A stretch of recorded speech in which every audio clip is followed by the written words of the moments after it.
జై శ్రీమన్నారాయణ. చూడండి, మనకి శుక్రవారం మొదలైంది కదా, మొదటి శుక్రవారం, శ్రావణ శుక్రవారం మొదలైంది కదా. అసలు ఎలా చేయాలి పూజ, మనం మొదటి రోజు ఏం చదువుకోవాలి, మనం ఎలా పూజ చేయాలి, ఎలా నిష్ట చేసుకోవాలి. ముందు రోజుగా మీరు అన్ని శుచి శుభ్రత చేసుకున్నారు కదా. పాడ్యమి రోజు నేను చెప్పాను కదా ముందు చిన్న వీడియోలో, పాడ్యమి రోజు అన్నీ మీరు పటాలవి శుభ్రంగా తుడుచుకొని అన్నీ శుద్ధిగా కడిగి పెట్టుకోండి. ఆ తర్వాత ఉదయం పూట కూడా మళ్ళీ కొంతమంది పూజలు చేసేవాళ్ళు ఏం చేస్తారంటే అస్సలు దీపారాధన ప్రమిదలు అసలు తోమకుండా రోజు పూజ చేసి ఎప్పుడో ఇక వారానికి, అదే 15 రోజులకి అలాగ వారానికి అలా తోముకుంటూ ఉంటారు. అలా కాదండి, దీపారాధన చేసే ప్రమిదలు ప్రతిరోజు నిత్యం పూజ చేస్తాం కాబట్టి నిత్యం తోముతూ ఉండాలి. అంటే మనం ఇంట్లో మామూలుగా చింతపండు లేదా నిమ్మకాయ వేసి తోమమని చెప్పటం లేదు. ఊరికే జిడ్డు పోయేటట్టుగా సబ్బుతోటి మీరు తోముకుంటే చాలా మంచిదండి. ఏ రోజుకు ఆ రోజు నీట్గా ఉండాలి. అందులో నలకలు అనేది అస్సలు ఉండకూడదు అనమాట. మనము ఇక్కడ ఒక అష్టదళ ముగ్గు వేసుకోండి. ఇత్తడి ప్లేట్ కానీ రాగి ప్లేట్ కానీ తీసుకోండి.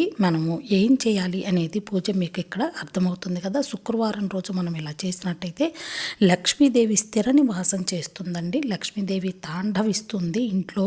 ఆమెకి ఎప్పుడు కూడా ఆమెని పొగట్టం కాదు ఇష్టం, విష్ణుమూర్తిని పొగడటం ఇష్టం. అంటే విష్ణుమూర్తిని ఎప్పుడు కూడా మనం తలుచుకొని ఇలాగా ఆయనకి పూజలు చేస్తూ ఆయన్ని తలుచుకుంటూ అలా ఉన్నాము అంటే ఖచ్చితంగా మనకి ఆమె లక్ష్మీదేవి స్థిరంగా ఉంటుంది.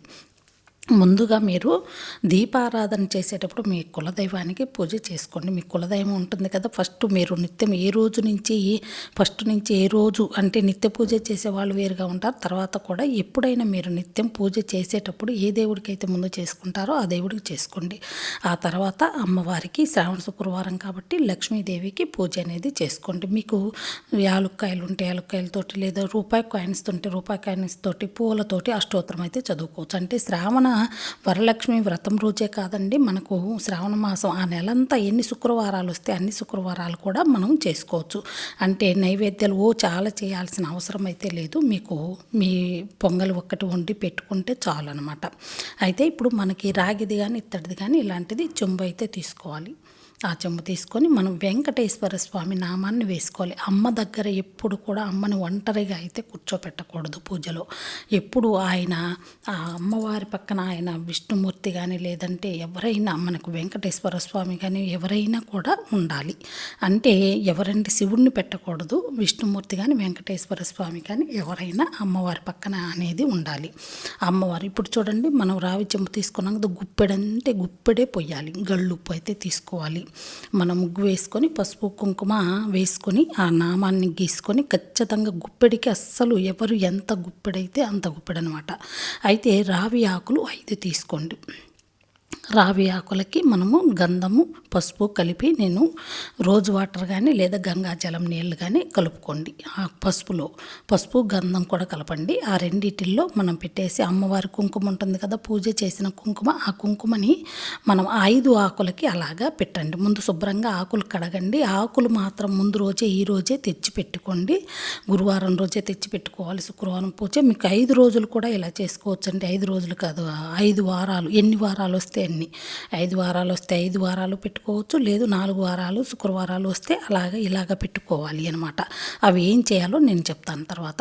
అయితే ఈ ఆకులకి గంధము పసుపు కుంకుమ ఇవన్నీ కూడా శుభ్రంగా కడిగి తుడిచి, ఆకులు మాత్రం రాళ్ళని తెచ్చుకోండి. మీరు పూజ చేసే చెట్టు ఆకులు మాత్రం అస్సలు తేకండి. మనం చిన్న చెట్లు ఎక్కడన్నా దొరుకుతాయి కదా, అవి ఏం తెచ్చుకున్నా పర్వాలేదు, రాళ్ళని తెచ్చుకున్నా పర్వాలేదు అనమాట. ఆకులు శుభ్రంగా కడిగి తుడిచి మనం ఇలాగా గంధం పసుపు కుంకుమ 3 బొట్లు పెట్టేసి రావి చెంబులో ఇలాగ పెట్టేసేయండి. రావి ప్లేట్ కానీ రావిది చెంబు కానీ ఉండాలండి. మొత్తం నేను చూపించిన విధంగానే స్టీల్ అయితే ఎక్కడ వాడకూడదు అనమాట. రావి చెట్టు అంటే విష్ణుమూర్తి అని మీకు తెలుసు కదా, ఆయన అంశని. అయితే ఇలాగ పెట్టుకొని ఆ తర్వాత తులసి దళాలు, అంటే ఆకులు తేకూడదు మనం, దళాలు అంటే 4 ఆకులు 3 ఆకులు కలిపి ఒక దళం అంటారనమాట. ఎప్పుడు కూడా ఒక్క ఆకును పెట్టకూడదు. అవి కూడా 5 తీసుకోవాలి. అంటే అమ్మవారు విష్ణుమూర్తి భార్య లక్ష్మీదేవి అంశ తులసి చెట్టు. అందువలన మనం తులసి ఆకులు అమ్మవారిని ఇలాగ ఇద్దరు కొలువై ఉన్నట్లుగా మనం ఆ రావి చెంబులో కొలువై ఉన్నట్లుగా పెట్టుకోవాలన్నమాట.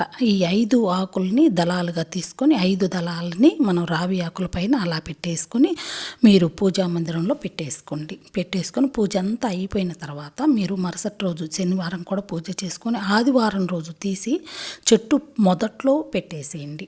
ఆ ఆకుల్ని, తులసి ఆకుల్ని, రావి ఆకుల్ని, గళ్ళుప్పుని మొత్తం కూడా తులసి మనం చెట్టు ఉంటుంది కదా, ఏదో ఒక పూల చెట్టు కానీ ఏదైనా, ఏ చెట్టు అయినా, కొబ్బరి చెట్టు అయినా, మందారం చెట్టు అయినా, ఏ చెట్టు అయినా పర్వాలేదనమాట. అందులో మీరు అవన్నీ వేసేసేయండి, సరిపోతుంది అనమాట. శనివారం తీయని అవసరం లేదు, తీయకండి. ఆదివారం